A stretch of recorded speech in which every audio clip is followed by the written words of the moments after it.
In my last video, which I did about rivets, I showed this project that I had worked on. And it struck me that after somebody asked, hey, why don't you make a video showing how you did it, that I should have just filmed this or recorded this while I was doing it. So, because I'm not very bright, I'm going to go ahead. I have 3 more of these bubblegum containers, or 3 more halves rather. So we'll go ahead and make one. The biggest thing is you get these and they're hinged, and you just take scissors and just cut that hinge at the back. And when they're whole, that's what they've got, of course, labeling on them and whatnot, and the tape comes out. But if you cut that label, you can take that apart, cut that hinge, and you can trim the excess plastic down there where there's like a cutter. Anyway, if you have these, you know what I'm talking about. So what we're going to do, I'm going to use this tool because, you know, I spent 30 bucks on it, so I'm going to use it. But you could do these rivets with that tool. You could applique them with the 1/16 inch hole punch using drink carton material or very thin chipboard, Plastruct plastic, styrene sheet, whatever. As long as you can punch out some rivets, or the little glue-on nail beads. There's any number of things you could use. They're all wonderful. Just, you know. So you'll see me punch these out, but you can easily applique, glue some of those pieces on. One of the things I did want to show, these are the pull tabs off of various, like, half and half or milk or whatnot. Some packaging comes with these, and I like these because you can cut this little ring off and it makes like a hatch, which is what I've got on here. I've also used this for like hatches on an armored vehicle, that sort of thing. So really, the main reason I was saving them originally was to make satellite dishes out of them. So it's any place you need kind of a dished cover, these really work very well. So let me cut that, and that's we'll get these ready to put on there. And if they have writing on them or something, depending on, like, an industrial setting, I just leave it. It's a lot of, especially cast iron things in an industrial world, have writing on them to identify what they are. So if that bothers you, you could sand that off, but I just leave it. I think it looks pretty good. So, all right, we'll get our glue gun set up and get ready to start. Now for these center bits in between here, I used a piece of 3/4 inch PVC pipe.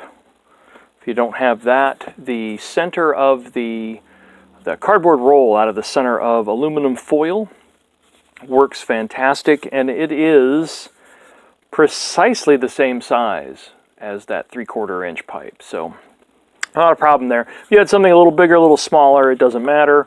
Just as long as you get something in there that kind of looks like maybe there's a gear or a drive shaft or something in there, some sort of impeller. Whatever sort of science-y stuff you want to explain that with. I should also point out I'm far from the first person to build these.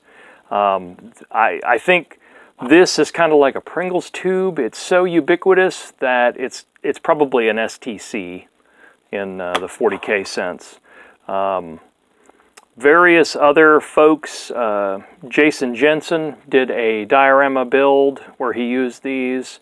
Dark Matter Workshop, plenty of other really fine YouTubers have crafted these in various things. Especially the one from Dark Matter Workshop had lots of extra bits and pieces on it. I think Platypus Scatsman has done one, a power station, and it was big. This I did small, so you can just plunk it on the table, but you could also just add this to a larger piece. So in any case, what I'm going to do is we'll put some rivets on it like we did before. It was one that I'd already punched out. So basically it's just kind of an eyeballing, you know, where you want your rivets to be and then sort of marking that from the back side, phrasing, and very carefully punching that in. All right, so I'm going to continue on with that. Here's one side done, and I did these a little more sort of equidistant than I did the first set. It had 5. This, I moved these up, and so I'm only going to do 4, and that way I don't have to worry about trying to get up all the way on this middle one because it won't quite reach. So it just gives you some variation. There's no right or wrong there, so just do whatever you think looks really good. All right, now that I've got the rivets in the main body, or bodies of the piece, our hatches, I'm going to add some rivets to that as well. And same thing, you could applique these, you can press them in, whichever.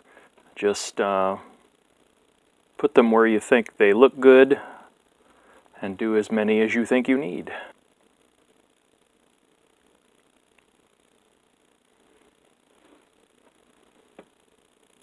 Now that we've put our rivets around the outer edge of those, they'll be ready to glue on. And I'm going to do this one slightly different. I only did one here, and I just did like an access panel on the other side. And I kind of like the way that looks better, so I'm going to put one on each end. But that's fine. This has 5 rivets, this has 4. I guess it's a different model, so not a problem.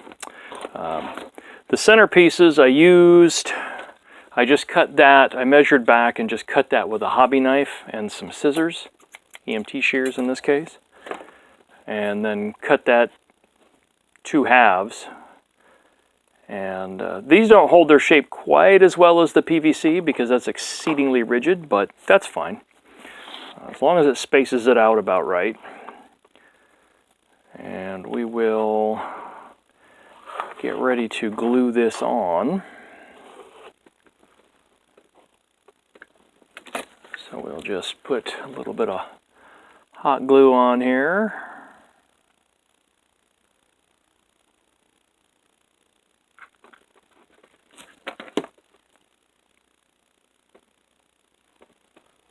Try and center this as best you can.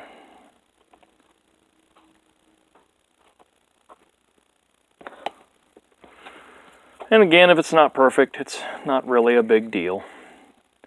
It's going to look pretty good on the table no matter what. So.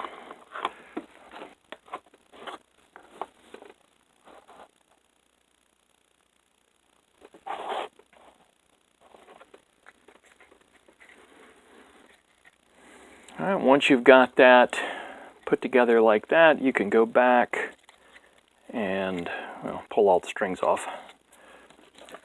You can add some more hot glue on the inside if you need to help strengthen that. So I measured out a base based on the previous one. So we're going to cut that. That way they'll have basically the same size. I'm just going to use chipboard, but you can use whatever you've got. Chipboard, regular cardboard, foam core, anything that makes a stable base that you can work with. All right, so once you have your base cut out, then we will get ready to glue that on. And note that I have kept the openings to the front of these. You didn't have to, but it's easier because we're going to add, just like on this one, we're going to add some pieces of conduit and or wire that are going to kind of tie these 3 together. So I try to leave some space for those things to go in, and it gives it a more uniform look. I'm going to take this hobby knife out of the way before something bad happens. All right, so we will just apply some hot glue.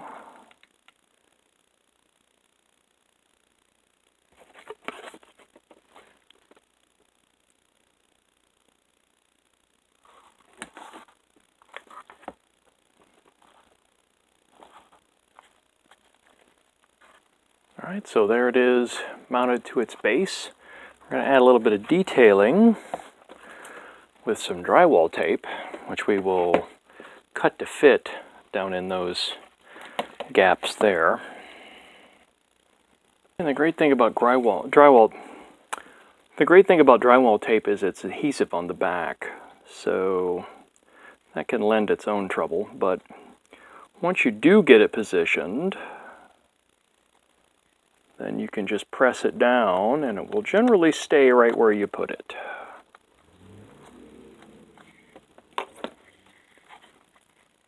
And once you paint that, put a little Mod Podge on it and or paint it, that should hold it there pretty much forever.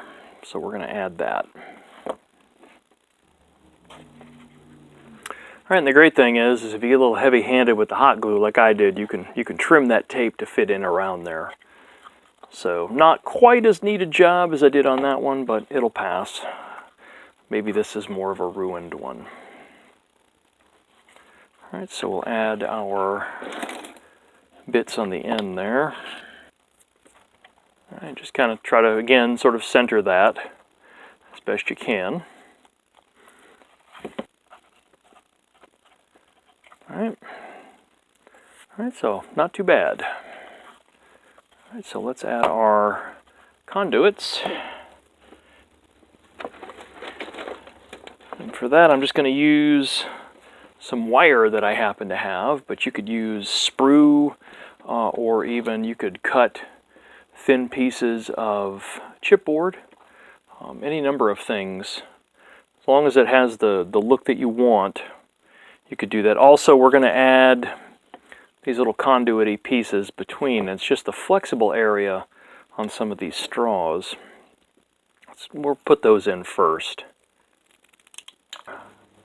So we'll just cut that out of there and kind of stretch this out. And you just want that to fit nice and snug. Put a little glue down in there.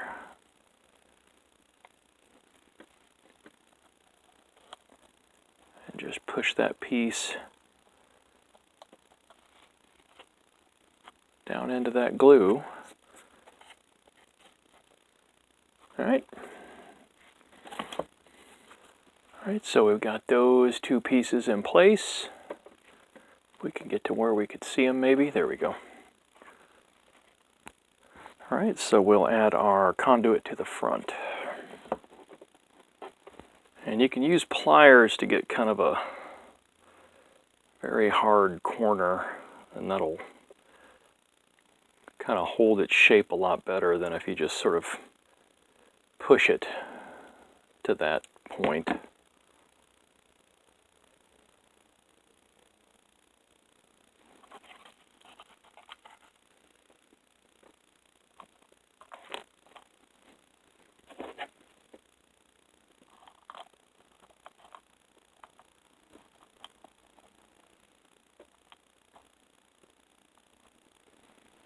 Okay, once you've got it about where you want it, then you can fix that with some super glue. Or you could hot glue it. I think the super glue is a little neater. Hot glue tends to be a little bulky, although depending on what kind of conduit you were using, it may be fine. Once you've got that fixed in place with some super glue or hot glue or whatever you use, then we're going to let that dry. And we're going to get ready and coat this whole thing with our primer. In this case, is going to be some Mod Podge mixed with black paint because of the nature of the mixed media that we're using. It will adhere very well to the plastic and to this paperboard or chipboard and really strengthen everything and kind of tie it together. Plus, it'll let the paint adhere extremely well. Another note on this, these end pieces, I had not put quite enough hot glue on them. So be sure you've got a good bead inside there when you press it on, and make sure that it's pretty hot so that it will stick. I may have also waited too long to put it on by fiddling around with it. So, but it was easy to take off. You peel the glue off, apply new, stick it back on, it's good to go. Or you could super glue it. That might go a little better. Probably would help if I had sanded underneath there, but I think that'll work okay. All right, all the glue has dried, and we will go ahead and put on a sort of an initial primer coat. We'll just use some Mod Podge mixed with black paint. We'll make sure that this gets a good coat of that. And the nice thing about the Mod Podge is it's got enough body that you can, if you want to give it a rusty texture, which we certainly don't mind in the underhive, you can do that. Here I'm using a foam brush, but you could do it with a regular brush. Just kind of stipple it on, and that'll build up a base for a pretty decent texture. All right, so we will coat this whole thing, and then once it dries, we will go ahead and prime it black with some spray primer. So we will carry on. We put on our black spray paint. I'm going to go back and touch up a few spots I missed. I also wanted to note that if you don't have the Mod Podge and paint mix, you could use PVA, just something to kind of make a shell on the outside of the plastic to help the paint stick a little better. So let's get to putting some more black paint on there. And for this I'm just going to use just some regular black craft paint, thinned out a little bit, and we'll just add that in there wherever we think we need it.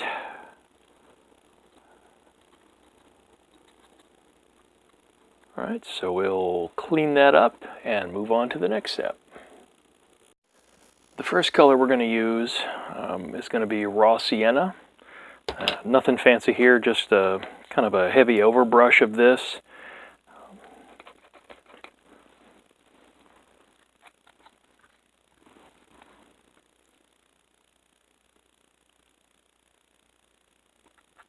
You can make the brush strokes kind of random, that's fine.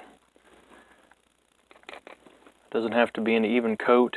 It's going to be a little uneven, that's even better. Don't worry about getting it down in the bottom of those ridges there, because we're going to fill that with a different color later, so we don't need to have that in there. If some gets in there, it's fine, but it's not something you need to worry about trying to get in there. That's our very uneven, patchy coat of the raw sienna. So once that dries, then we'll go and give that a pretty good overbrush with some silver, just regular craft silver. So we'll let that dry a bit and get started. We'll apply this pretty much like we did the raw sienna. It's not super dense color, we're just sort of overbrushing it, just to kind of get that sort of rusty metal look.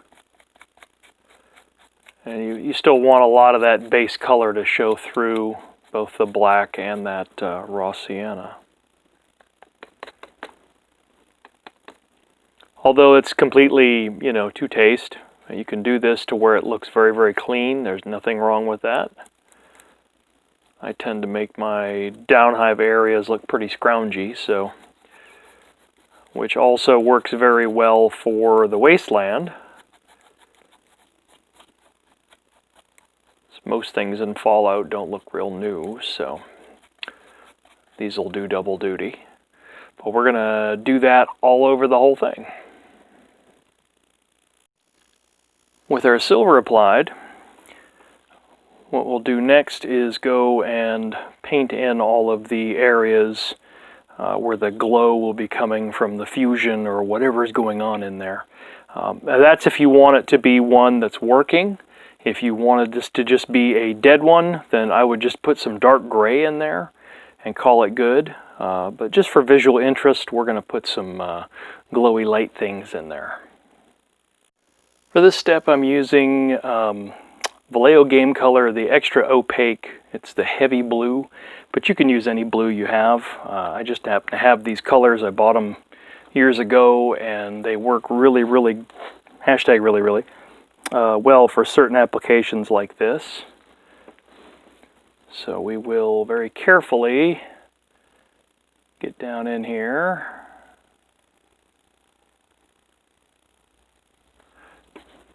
And the nice thing about the physical detail here is it kind of helps guide your brush. So as long as you're careful, you shouldn't really get out of that little line.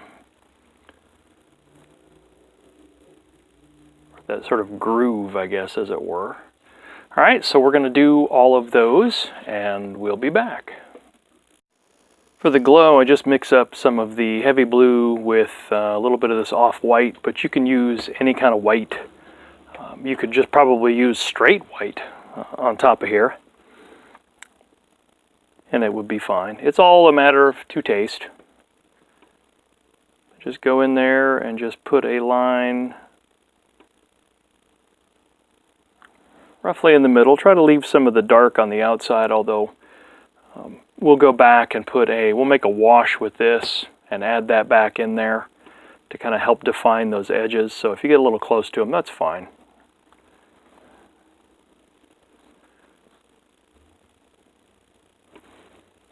All right, and we'll just highlight all of those and be back.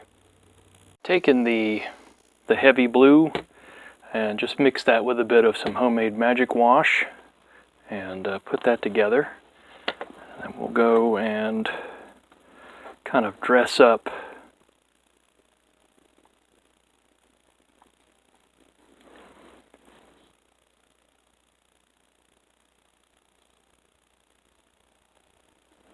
all right, so we'll just do that, and that'll kind of help define the dark portions of those. And if you go a little heavy in some spots with the blue wash, not a big deal. You can kind of erase it with your brush. Just clean your brush off and dip it in there. If you happen to miss it, we're going to go back and add a little bit of black wash to some of these areas anyway, so you'll probably be able to cover it up no problem. And there it is with some black wash applied. Once that dries well, you can go back and add some markings. Kind of like I did with this one. I used some stamps, some rubber stamps, and some paint. But you could put graffiti on it, you could do any number of things.